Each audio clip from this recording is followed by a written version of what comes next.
வடசென்னை ராயபுரத்தில் அமைந்துள்ள முதலமைச்சரின் காலை உணவு திட்டத்திற்கான உணவு தயாரிக்கும் மையத்தை முதல்வர் மு.க.ஸ்டாலின் நேரில் சென்று ஆய்வு செய்தார். இது தொடர்பான விவரங்களை செய்தியாளர் சசிதரன் வழங்க கேட்கலாம். சசி, வணக்கம். முதலமைச்சரின் ஆய்வு தொடர்பான விவரங்களை பதிவு பண்ணலாம். சசி, கனமழையின் காரணமாக சென்னை மற்றும் புறநகர் பகுதிகளில் பல்வேறு இடங்களில் மழைநீர் தேங்கி இருக்கிறது. இந்த நிலையில வடசென்னைக்கு உட்பட்ட ராயபுரம் சூரிய நாராயண தெருவில் அமைந்திருக்கக்கூடிய முதலமைச்சரின் காலை உணவு திட்டத்தில் உணவு தயாரிக்கும் மையத்தை தமிழக முதல்வர் மு.க.ஸ்டாலின் தற்போது நேரில் சென்று ஆய்வு செய்தார். கொட்டும் மழையில் அமைச்சர்களுடன் அந்த இடத்திற்கு நேரடியாக சென்று ஆய்வு மேற்கொண்டு வருகிறார். சுமார் 7000 பேருக்கு இந்த உணவு இடத்தில் உணவு தயாரிக்கப்பட்டு வருகிறது.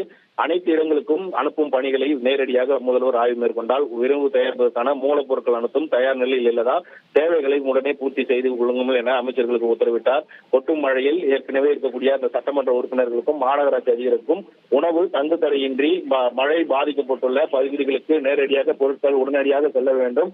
பொதுமக்கள் உணவின்றி தவிப்பவர்களுக்கு யாரும் இருக்கக்கூடாது என்கிற உத்தரவாதத்தை உடனே தெரிவிக்க வேண்டும்.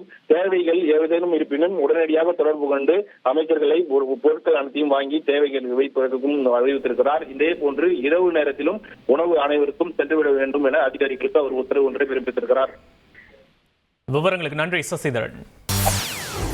செய்திகளை உடனுக்குடன் தெரிந்து கொள்ள உடனே சப்ஸ்கிரைப் பண்ணுங்க.